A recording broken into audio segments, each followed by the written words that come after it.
Well, hello there everyone, my name is Oliver Gamer 3, bringing you guys to some Let's Play Final Fantasy Crystal Chronicles.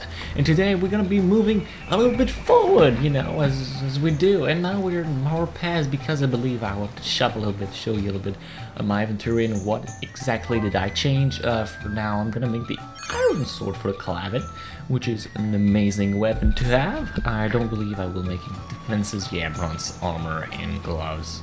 Or was it sound? Actually not sure. But yeah, basically I'm just gonna show that, and we're also gonna be going through the mines of Cathriges today. So there's that. Nothing much to say. And here's my quick review. Well, you know, I'm just gonna be this kind of off-screen training that I do. It's pretty damn useful. And exception of that, nothing much is happening exception of that. By the way, at this point you should have everything necessary, unless you're playing multiplayer. You shouldn't have anything.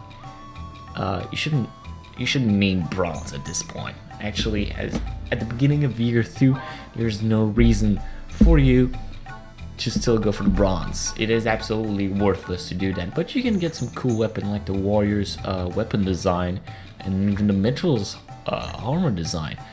For now, of course, I got the iron armor, but I will get Mitchell pretty soon, I believe, in part 6? Question mark? I'm just doing as much off screen as I can, because honestly, if I did everything like in Watch Shot, that thing, the dungeon would just take forever, and the bosses would have way too much HP, because they do increase the defense and HP as we go along, because this game kind of works in a cycle thing. I probably mentioned that like last part, but if you complete a dungeon, there's a mirror drop, and you, like, let's say you do River Belt Path on year 1 because you gotta do it. You'll end up with a mirror drop, and then the next year 2. You can't pick up anything from this 3, but you can replay the stage again. And then you can just you can play it as much as you want and never get a mere drop, which is kind of useful. And then on year 3, the 3 will regenerate, and you could get his drop. So that's pretty useful. It's really useful, but it's like that for every dungeon, so you can't really alternate in between. You really gotta be choose your dungeon wisely, basically, to get specific artifact, because I don't know if I mentioned that too, but there's basically 4 slots of artifact that you can gain per dungeon, and depending on the cycle you're on. And then we come back to the cycle. Once you're on year 3 on River Belt Path, you're on cycle 2, so the enemy's layout and difficulty changes, and the stats of the enemies too. So you gotta kind of go around this, and on, I believe, cycle 3, you have the maximum amount of artifact that you can get depending on your score you obtain. So now I think I got 156. So if I play this again on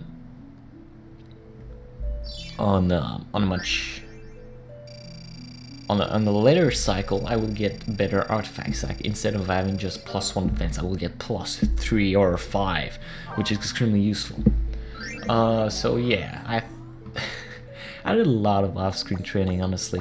And if you see things like strength +2, even if you're Selkie or Yuke, just take it already, because this early in the game it is incredibly useful, because you can't find artifact within a dungeon. And by the way, this is a Mogul house that I didn't show in Mushroom Forest. God, what was I saying? That's my thing, guys. I always forgot stuff. And now I'm really just making preparation for Mine of Cathriges, because this thing is hard as bulls. Really, Mine of Cathriges is probably one of the toughest In fact, it is the toughest dungeon you'll encounter. If you're not ready, if you don't know what is going on around you, then you will get your ass kicked in that place. Sorry, my throat is a little bit.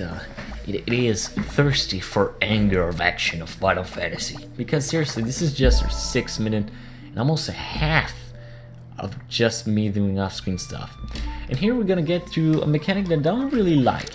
Your Moogle in this game is dependent of the weather, so I went into River Bell Path and Mushroom Forest because they are rather cold places, and he already has all of his fur.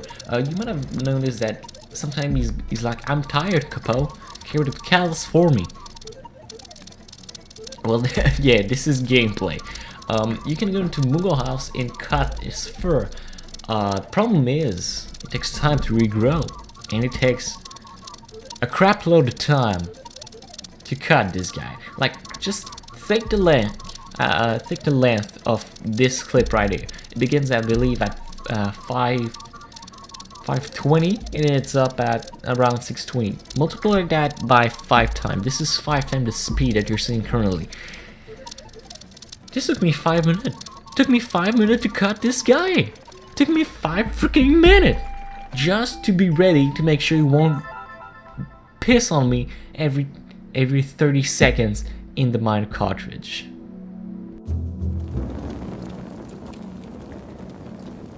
When the grandfather of my grandfather's grandfather was still a child, no one in this land could challenge the might of the Lilties.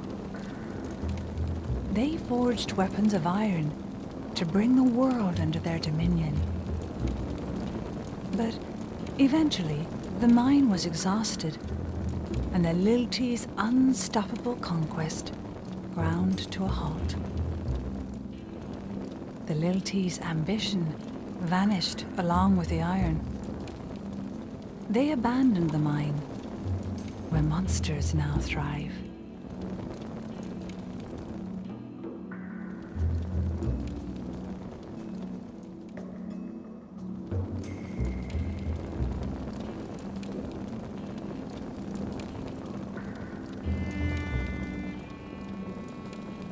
And here it is, Cathriges Pines, I don't know.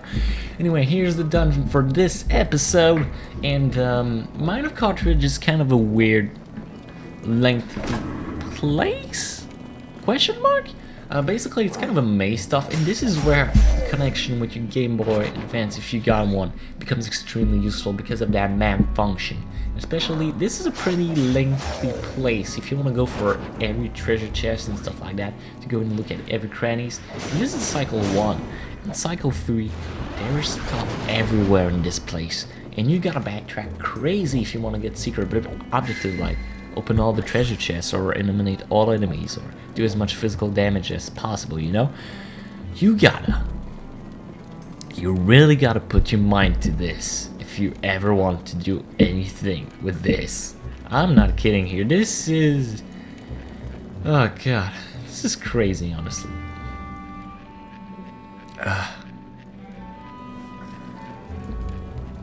But anywho... this is like I said, a pretty odd place. Your Moogle would constantly get tired. Even I, that happened quite a bit, even during this recording, as you'll see, I think in just a bit. My Moogle isn't as tired as it used to be, so really, I think the annoyance of the Moogle just being like, hey, carry this for me, will you? Is worth the 5 minutes you put of preparation beforehand. Or maybe just doing quick cut on, I think, decrease the amount of time it's gonna say that to you exponentially. At least that's what I feel like. It's either an eternity of cutting him or an eternity of playing the dungeon because you have to carry the cows. You sure could use some tactics like when you engage in battle. It's really rare that you exit the circle, so you can just drop the mare callus. And I don't think that would matter. Also, another thing that you must take in mind, if you want to go into hot places like Mini Cartridge, or what we'll see later on, there's Linary Desert and Mount Kilanda, you must also consider the weight of the callus. What I mean by that is currently we have 2/3 of the callus field, which means it's really heavy at this point. It's the heaviest you can ever get your callus to be, because you can never get a full callus during your playthrough. It's impossible. So that means that this thing weighs a lot, and the Moogle will get tired more easily with that. So you gotta keep in mind the weight of that callus.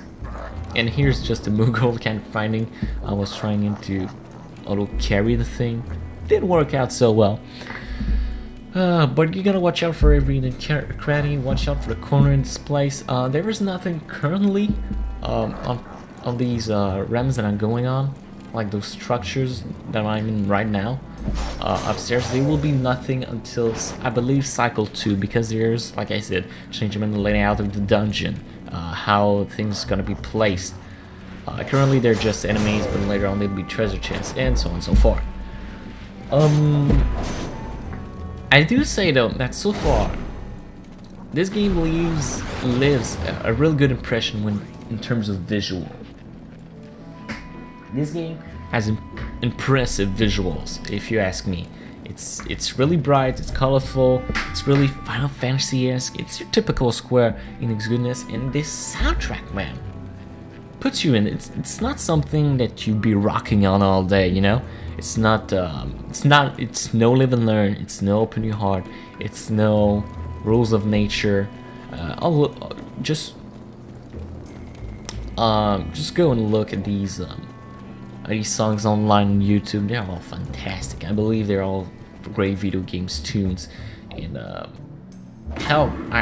it's the kind of tunes that you just listen to relax. It's really those Japanese things, and I think that feels really great. And because of that, they gave a great atmosphere to the game. But they're not something that I'm gonna listen through like frequently out of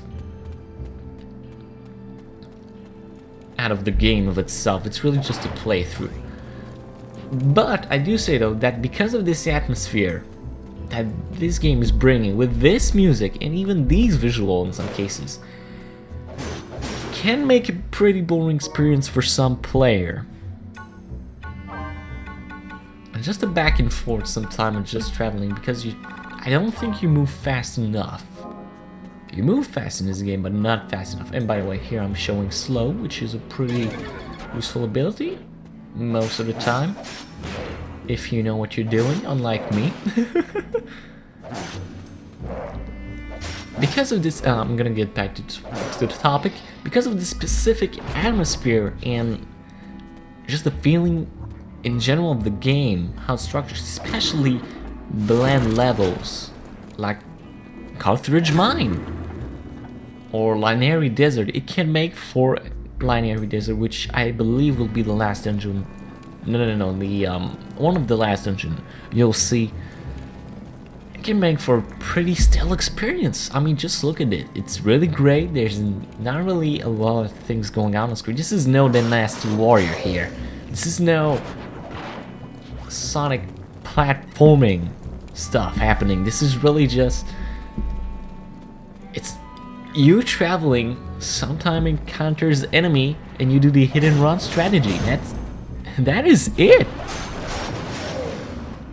And I don't think there's a lot going for in this game, which come to my training for this Let's Play. Is I gotta do a lot of training if I want to ever reach what I want in this game, which is in this case the final boss. But for said final boss, and even for some dungeon in general, you need a crap load of preparation, and you just be experiencing these dungeons over and over and over again. It's just the same thing. There's not enough variety. It's not like a streamlined storyline. While you can play these other dungeons again and again, most most of the time you just be replaying them to gain these artifacts, because there's no levels here. You only increase your strength, defenses, and magic by these artifacts that you're getting in the end, or the weapon you're getting, the crafting material you collect. You're collecting that you forge with the Black Mist. So you'll be constantly backtracking in these dungeons, back and forth. And if it isn't from those elements for getting the artifacts and the crafting material needs, then you'll be replaying the same easy dungeon, which can become really stale really quickly, just to get that one mirror drop. So we can play this game with only 6 dungeons in mind, and they're not necessarily always fun. There are some of them that are legitimately boring to watch. You'll see that later on. There will be like, well, that's kind of a thing here. There are mazes. There are never-ending mazes, or at least giant open areas with nothing. It's kind of a problem with mine of Carthage here. It's too open. Like I was looking at my Game Boy Advance because I had a map and everything, and I wasn't sure if I went there because it's too big. It's too big of an area. Things like River Bell Path or Mushroom Forest, it doesn't bother me. It really doesn't. I think it's pretty streamlined. The areas are both enclosed and give you enough space for combat, and it's just a really strong. These are really strong first dungeons, if you want to ask me. And minus Cartridge just comes along and just break this. It breaks your nuts. It's freaking annoying. However, I didn't talk that much about what is going on. Most of the enemies that you're gonna encounter here are, of course, goblins. I believe they're extremely weak to Blizzard. I believe they have like maybe 1 or 2 points of resistance against thunder. I'm not sure about that. And of course, if they're not immune to fire, they have like 2 or 3 points of fire. So I'm pretty sure about that. Ah, god damn it. Ah.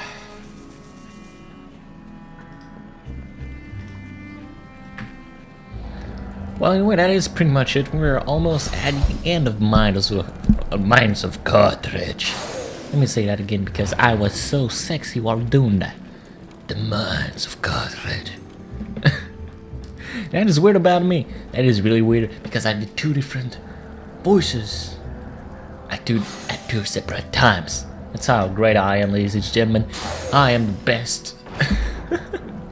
I shouldn't say that because I'm actually pretty damn bad at commenting stuff, especially in Final Fantasy Crystal Chronicles.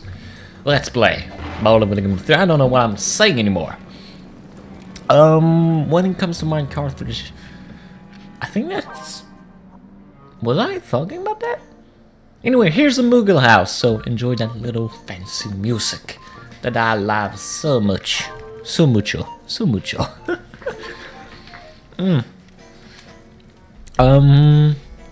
Mines of Carthage, is there anything else to talk about? Pretty streamlined, it is pretty hot, so you might as well cut your muggle. Your muggle. Your muggle. Your sexy damn muggle. It's pretty hot, I believe they're weak to Blizzard. I think Holy is also a great way to deal with those Macablin enemies. And there's also these big fat ass walrus type of guy that we saw at the very beginning, the first part of this dungeon. I believe they're extremely weak to spells like Blizzara or Holy. I might be entirely wrong on that. If someone can correct me, then might as well do it. But as far as experience go, using stuff like Blizzara is the best way. Just keep a long range away from them and just cast Blizzara, so the secondary blizzard that is floating around the epicenter of the Blizzara spell will do additional damage and freeze them in the process. It's also really Blizzara. The second faction of the spell family, I feel like, is the best because they can, if if you do them if you cast them in a proper way, not only they do double the damage, I believe they increase by 1 hit the damage that you've dealt with the original spell. You can hit multiple times with those secondary thingy. You can even cast it a little bit away and do the additional effects. So that is pretty cool. Anyway, we're out here at the boss.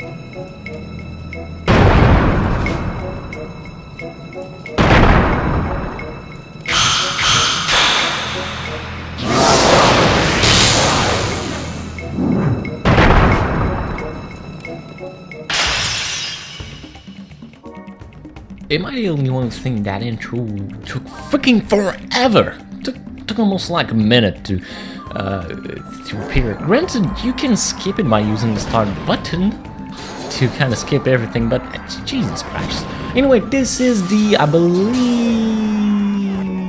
just taking my sweet time. The Orc King has on cycle 1 has a total of 128 HP. As 1 resistance fire, 2 to blizzard, 3 to thunder, 3 to slow, 3 to stop, 2 to gravity, and 0 to holy. So if you want my best opinion, when it comes to spell with multiplayer, might as well use something, might as well use your uke to cast something like holy on it to deal massive damage as possible.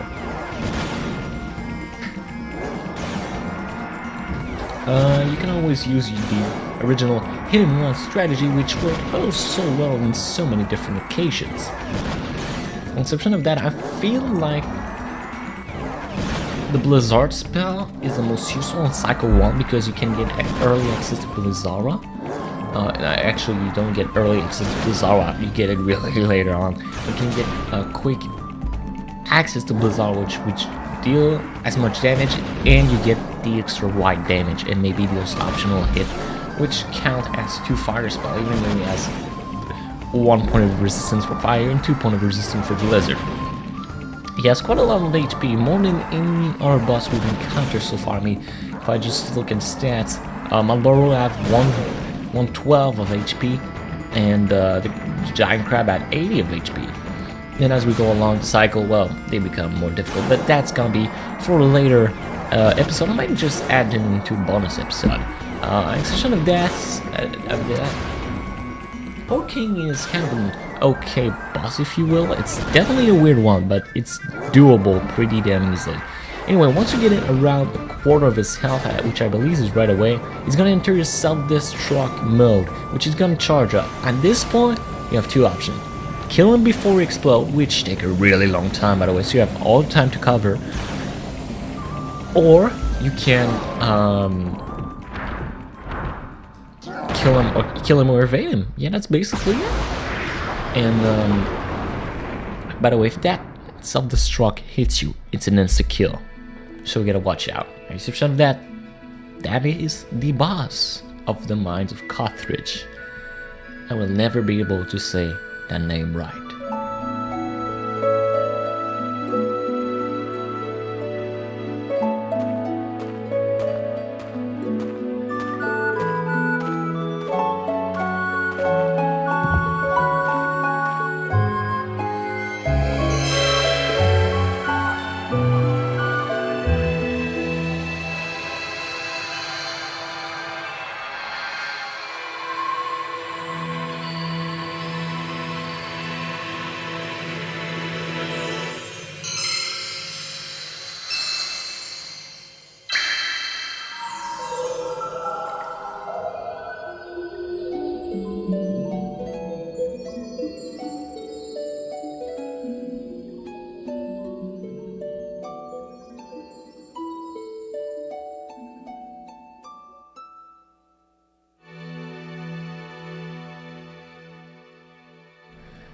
don't know why, but every time I see this, there's always a drop coming from my eye. I don't know why. Just this sequence with the tree, it's just so sad to me. Kapow! Here you go, kapow! I love saying this. Oh, it's a letter from the letter, of course. It's you, Mr. Love. Oh, my poor, poor child. I was just kidding. Oh, I'll survive because I'm a man, mother. But yeah, it's a letter from my mother, not a mother from the letter. That'd be cool though. Just like you open the letter and then you find a mom inside, and she show you something that she cooked for you with a lot of love inside. Just like this letter, there's a lot of love inside. So I'm a really poor child. So long, kapow! And I just gave her a little bit of seed, a little bit of weed, because it's a good family gift. And I think I explained this last part, but there is variant in between how much what you give affects your family, basically. And then here we got quite a few choices to take from. So of course I'm gonna take the buckler. Anyway, that is it for now, guys. Next episode's gonna be a bit different. There won't be any dungeons to fight my way through.